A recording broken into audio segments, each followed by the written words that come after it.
National Herald કેસમાં સોનિયા ગાંધી અને રાહુલ ગાંધીને રાહત મળતા કોંગ્રેસના કાર્યકરોમાં ઉત્સાહનો માહોલ છે। દેશભરમાં કોંગ્રેસ કાર્યકરો દ્વારા ઉજવણી કરવામાં આવી રહી છે, ત્યારે આજરોજ વડોદરા શહેર કોંગ્રેસ દ્વારા કારેલીબાગ વિસ્તારમાં વિજય સરઘસ કાઢવાનું આયોજન કરાયું હતું, જ્યાં વડોદરા પોલીસ દ્વારા તમામ કોંગ્રેસના નેતાઓ અને કાર્યકરોની અટકાયત કરવામાં આવી હતી। નેશનલ હેરાલ્ડ કેસમાં સોનિયા ગાંધી અને રાહુલ ગાંધીને રાહત મળતા કોંગ્રેસના કાર્યકરોમાં ઉત્સાહનો માહોલ છે।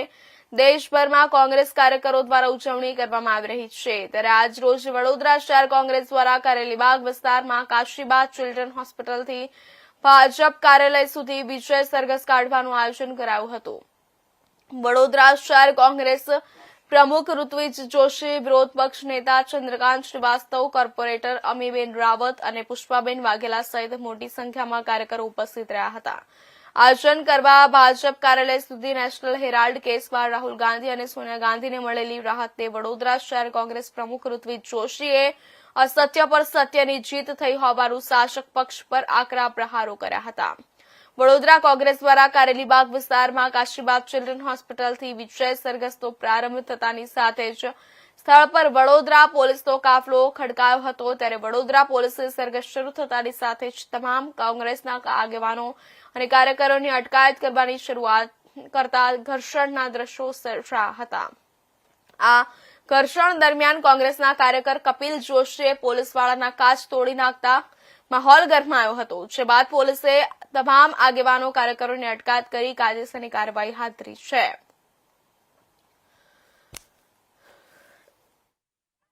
ઉપર ચાલનારી આ પાર્ટી અંગ્રેજો સામે નહીં ઝૂકી તો આપણી સામે શું ઝૂકશે? એટલા બધા રાહુલ ગાંધી અને સોનિયા ગાંધી ઉપર કેસો કર્યા, પણ દરેક કેસમાં નિર્દોષ થાય છે, કારણ કે અહિંસા અને સત્યનો હંમેશા વિજય થાય છે। એટલે આ ગમે તેટલા દબાવની પોલીસ દ્વારા અને ગમે તે દ્વારા દબાવની કોશિશ કરશે, પણ સત્યનો હંમેશા વિજય થશે। આ દેશમાં પરિવર્તન ચોક્કસ આવશે, અને જ્યારે ચોક્કસ આવશે ત્યારે બધાનો હિસાબ માંગીશું, લઈશું અને પ્રજાની સમક્ષ મૂકીશું કે કોણ સાચું છે ને કોણ જ્યારથી સત્તા પર આવ્યા છે ત્યારથી જ એજન્સીઓનો ખોટો ઉપયોગ કરે છે।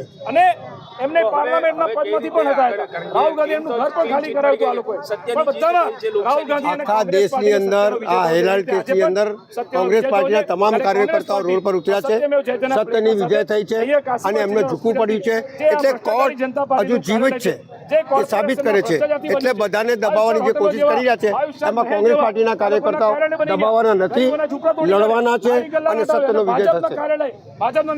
સરકારે સંવૈધાનિક સંસ્થાઓનો દુરુપયોગ કરીને અમારા નેતા, દેશના નેતા રાહુલ ગાંધી હોય કે સોનિયા ગાંધી, બધાને નેશનલ હેરાલ્ડના મામલે બહુ જ હેરાન કર્યા, પરેશાન કરવાનો પ્રયત્ન કર્યો, પરંતુ મહાત્મા ગાંધીની વિચારધારાવાળી પાર્ટી છે, સત્ય અને અહિંસાના રસ્તા પર ચાલનારી પાર્ટી છે। રાહુલ ગાંધીએ જે પણ સંવૈધાનિક સંસ્થાઓએ સમન્સ આપ્યો કે વોરંટ કાઢ્યો, તમે જુઓ કે ખોટા કેસ પણ થયા હતા ગુજરાતમાં, એમાં પણ રાહુલ ગાંધી તારીખમાં હોતા હતા ત્યારે। અને આ નેશનલ હેરાલ્ડ પેપર જે છે એ તો 1938 આઝાદી પહેલાંનું પેપર, અને એમાં જ્યારે દિલ્હીની કોર્ટે પણ ચુકાદો આપ્યો, ક્લીન ચીટ આપી છે, ત્યારે આ જે સંવૈધાનિક સંસ્થાઓનો દુરુપયોગ કરીને ભાજપ જે વિરોધ પક્ષ અવાજ દબાવવાનો પ્રયત્ન કરે છે, અમે ગભરાતા નથી।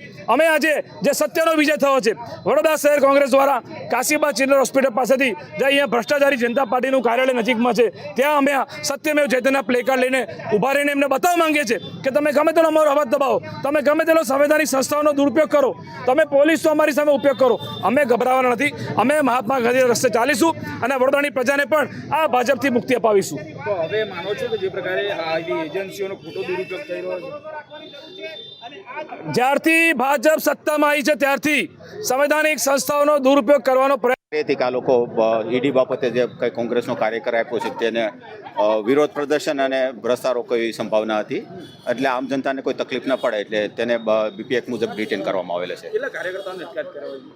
આશરે 80 જેવા કાર્યકરોની અટકાયત કરવામાં આવી છે। કેટલા કાર્યકર્તાઓએ કાચની પણ તોડફોડ કરી છે, તેની સામે એવું ધ્યાને આવેલું છે કે એક કાર્યકર્તાએ કાચ ઉપર હાથ પછાડવાથી કાચ ક્રેક થયો છે, એવું મારા ધ્યાને આવેલું છે। તેની સામે હા, અમારે જે કાંઈ લીગલ ઓપ્શન છે એમાં એક્સરસાઇઝ કરશું। પરમિશન માંગવામાં આવી પણ આપી નહીં, એવું છે? પાડન? પરમિશન માંગવામાં આવી પણ આપી નહીં? હા, પરમિશન એવું હતું કે આમાં માહિતી એવી હતી કે આ લોકો રસ્તા રોકે અને બીજા આમ જનતાને લો એન્ડ ઓર્ડરને નુકસાન કરે એવી સંભાવના હતી, એટલે એ સબબ એને પરમિશન આપવામાં આવેલી છે।